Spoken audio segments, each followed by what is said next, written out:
Number 1, number 2. Number 1, number 2. About the same. Number 1 might be a tiny bit better. Number 3, number 4. Number 3. 5 and 6. 5 and 6. About the same? Yeah, they're pretty much... Can I see 5 one more time? 5 and 6. Yeah, they're about the same.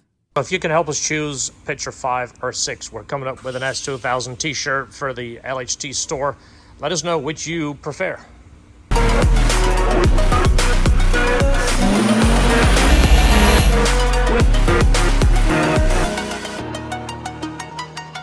All right, the car on the lift we previously supercharged.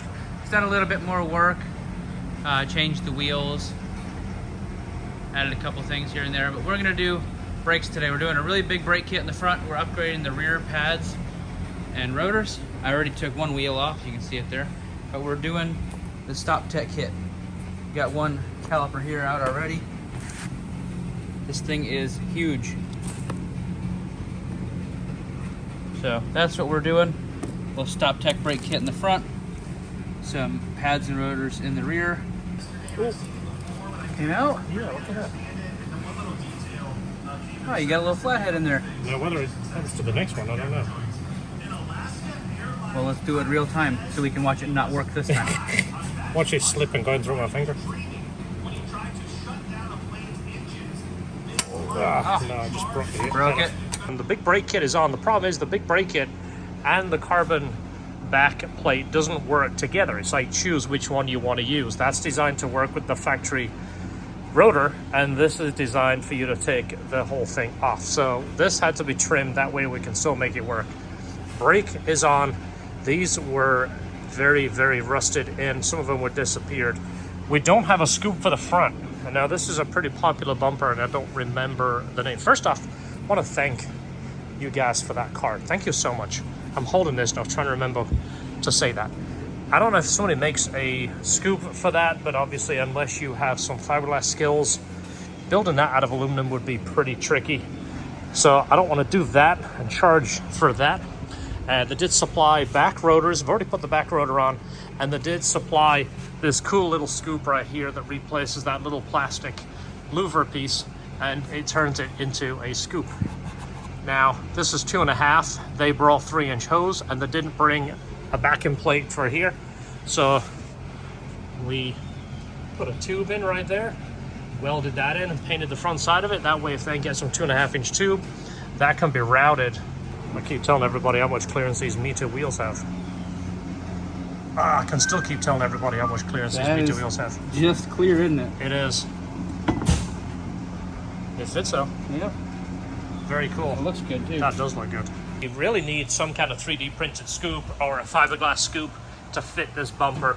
If you guys know the name brand of this bumper, let us know. I know we've seen it so many times in the shop, I just forget what it is called. But the scoop is on the back right here. It's a 3-inch, and he has 3-inch hose. The back, obviously the little 3D printed scoop that we showed you. Very cool little device right there. And then we built the one on the back of the heat shield. It just needs some 2.5 to hook that together. But the brakes are done. Next thing is red seat belts, one of my favorites. These get dingy over the years anyway. They go from being, you know, kind of like an ebony black to almost gray. You're gonna get an idea of what they look like. There's our car right here. Look at that. I really like that. So that's what's going on with this. The seat belts we already sent out and had a set done ready because it takes a little bit of time to get them done. This just has to come apart and put the red ones in. But just give you a quick before. All right, so this is how far apart we have to take the car to get to the seat belts. These are the factory seat belts we will be replacing with the red ones that we have in stock. But now that we're here, we can take them out. All right, red seat belts in. Got it ran through the Recaro seat the way it's supposed to be, through both the holes in the bottom, through the hole there. Those really look good in a red car, don't they?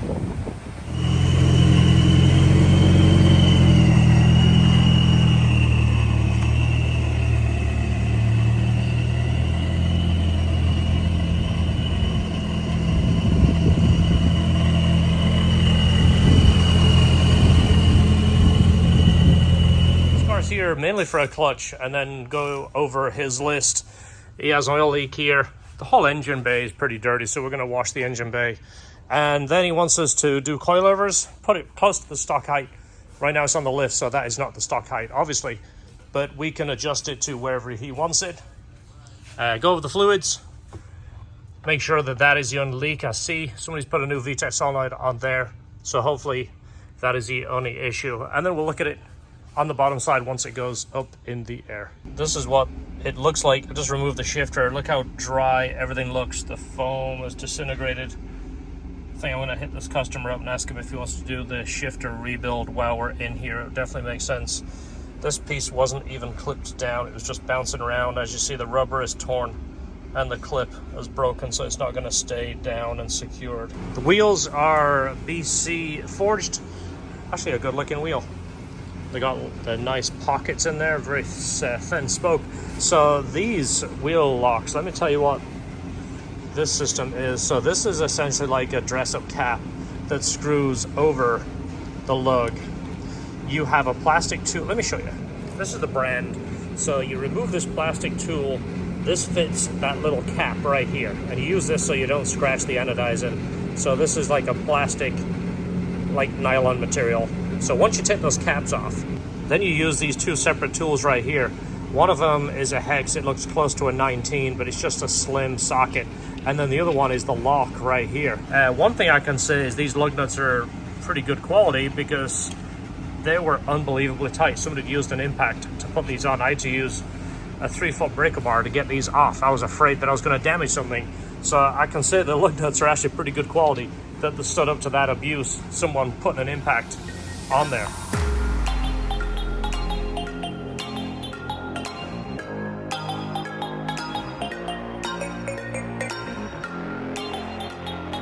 This is something that is always an issue. Drive shaft bolts on the AP1s. I just see somebody had already bashed in the side of that one and used a chisel and then just replaced it with the same thing. That one, same thing. This one, the only way I could get it out was to grind the head off. So that's one of the reasons we sell so many of the upgraded drive shaft bolts in the store, and we install them whenever we do a build. That way, if you ever have to take it apart, they come off. Another beauty right here is the dust cover. This is something that gets overlooked. Most people just say, hey, it's fine, it just sits there. This is what keeps all the moisture and water out of your clutch bell housing area and essentially your clutch. This is all folded in and it's been there for a long time. Whoever put this back put it in wrong and it's just sat there. Good old Honda OEM clutch. This is still the best stuff. If you don't need more power, the factory Honda stuff is the way to go. And of course the Nachi bearings. Don't use any of body's cheap bearing. You'll end up doing it twice. The bearings fall apart. OEM disc, still the best disc there is. Look how dry that is. That's the friction surface that your bearing rides on. That right there, the slide. Definitely got his money's worth out of this one. Look at that, it's right down to the brass. It's all blue from slipping, but it's not from abuse. It's just from being driven so much. And the springs are loose. Not terrible, just these springs right here. This is clutch plug, by the way. That's what you would hear under certain loads. He purchased our install kit in the store, but he paid for it. And we said we would hold it for this install. Well, it comes with the main seal for the transmission, which you can't see right now, and the main seal for the back of the motor, which is showing signs of leaking.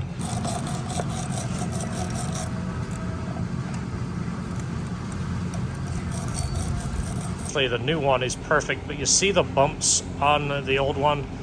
Problem is the bearing is going to slide on that. You're going to see a wear spot here in a minute right there. And what happens is the bearing makes a click feel as it goes over that. You see that? And it also kind of wobbles as it goes down that shaft. It doesn't slide smooth, which is part of the clutch feel. Can't stress this enough. Make sure you heat up some water for your little shifter bowl. Let's see, minute 30. This is the little ball that you're going to heat up in your water to make it go back on your shifter. You see the little cuts in there? That's where it cracks if you don't. Even in Florida climate, I still heat it up, but especially you guys that are in Canada or Michigan or somewhere that's like minus 75 degrees, this is going to be so brittle, it's going to crack, right? Right. Hi, Esther. We haven't seen Yeah. Esther on the channel for a while. And not a minute and 30. That microwave is ancient. They're probably like catch your hands on fire. You know, Give you a regular microwave. I'm starting to see some jealousy of this microwave. I am not This jealous. is fantastic. It's from yeah, like it's hot already. yeah, that's hot. Yeah, so it's not. Yeah. Don't So need a like minute a 30. normal microwave probably needs like I don't know. 74 Maybe. seconds. So this is, let me turn my headlight on right here. This is how it looks in there. First off, it's really dirty. I just see the foam has literally disappeared. In fact, there's a little crumb of it right there. The rest of it is falling apart. You've seen us do this so much, but we still like to do it. That has to be cleaned out. Do a good job of cleaning that out. Get all the crud out of there, all the old grease, and make sure that aluminum isn't worn too badly. If it is, you're gonna have to go in there and kind of dress up that aluminum and get the bumps out of it. This is still my original headlight that I bought for testing, and I liked it so much. We started selling them in the store, and we still sell them in the store. We sell a lot. Now, there's a few other brands seem to have popped up over the last few months since these got popular, but this is still a brand we sell, and it's what I've tested and I like. I just used it in the video, but 2 brightnesses on the strip right there. It's extremely bright, and then dim, and then the spotlight on the side, which is kind of cool, but I never use that because it's not, this is more concentrated. And then of course, if you want the wave function, you're going to put it on this right here, and then obviously it senses you do this and it turns on and off. Absolutely brilliant little light. This rubber was not put back correctly, and it's supposed to snap in. It should look like that. See that? It should snap in all the way around. It keeps that clean. So I talk about this being a really rewarding thing. I mean, look at that shifter. 200,000 miles. There's barely any play in it now. Very nice. Very precise. And again, it's something you touch every day, so it makes a big difference. Remember, look at the orientation of these pins. There is an arrow right there. And you see the little square cutouts? There's 4 of them. That is going to line up with those, just in case you didn't watch our install video. I've done so many detailed install videos on these. The foam, same thing. Look how bad this is. I just showed you a piece. This is another piece that was floating around. The whole reason of this is for sound and heat coming from the transmission. Basically right under that is the transmission. Oh, I don't want that bumping out. There we go. And this should sit down into that little groove right there. There's a nice little place for it. You see that? It lines up nice. That way it's got even tension every different which way. This, again, seals this area here from where the heat and the noise comes from. These transmissions are pretty noisy. In fact, the cars are noisy. So anything you can do, we use what we sell and we sell what we use. This is our headlamp that we sell in the store. And we use these things every day. I did like to use and test this before we started to sell them, because I don't want to sell something if I don't use it. But these are awesome. Use them every day. They're in the store, LHT Performance. This might be the worst clutch fluid we've seen yet. It looks like chocolate milk mixed with a little bit of slimy goodness. We're gonna have to drain that out completely, clean that reservoir out, and put some cleaner fluid through it and flush it all the way through and bleed it, and hopefully that comes back. Car's down on the ground, the wheels are torqued. We typically drop these about 20 millimeters, but the customer wanted close to stock as possible, so we literally measured it and put it right on stock. Clutch needs to do a basic break-in. Of course, he'll break it in the rest of the way. Engine really needs to be cleaned next. So here's your before picture right there. The clutch feels so much better. He's gonna love this. You'd be amazed how much difference a nice feeling clutch makes to the drivability of a car. There's your after. Now the valve cover, he's gonna get coated at another time. We're gonna get one done for him, and then when he comes back for a next round, we'll change the valve cover. But look how nice that looks now. Look at that inside manifold. This one is getting picked up here in about 10 minutes. Good looking car. I am partial to the color. So by the way, these are the same wheels as mine. Mine are the bronze. These are the silver. Lots and lots of brake clearance. I think we showed you this on the last video, but you're not going to do those with the standard Buggen wheels. There's just not enough clearance. There's barely enough clearance for the factory caliper. So today we're actually off. we have a thing where one Friday a month we take the day off. That gives us kind of like a long weekend. And it's something we implemented about a year ago, and it's kind of like a perk. We are here a lot, especially me. I'm here 7 to 7 almost every single day. Well, George is off. I said I would come in and pack the store. We only have a few orders, but a wise friend of mine, Jerry, kind of is in a similar business to me, done it a lot longer, more of a general mechanic than a performance shop. And he said, of all the things he'd learned, all the money he's made and toys he's bought and such, there's one thing that you can't buy, and that is time.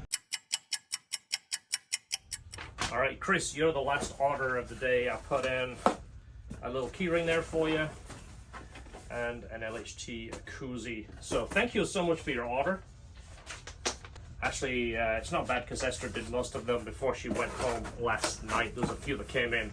It seems like the weekend is where all the orders come in. We'll come in on a Monday and there'll be stacks of orders. So that's done. I'm gonna go. I'm gonna take these to the post office because the mailman doesn't get here till like 4 in the afternoon, and I need to be at my little girl's school in like 25 minutes. She made honor roll, so they do like a little award ceremony. And Vivian Wilson. So we leave my little girl's school and we dart right to the boat dock and head out in our little boat.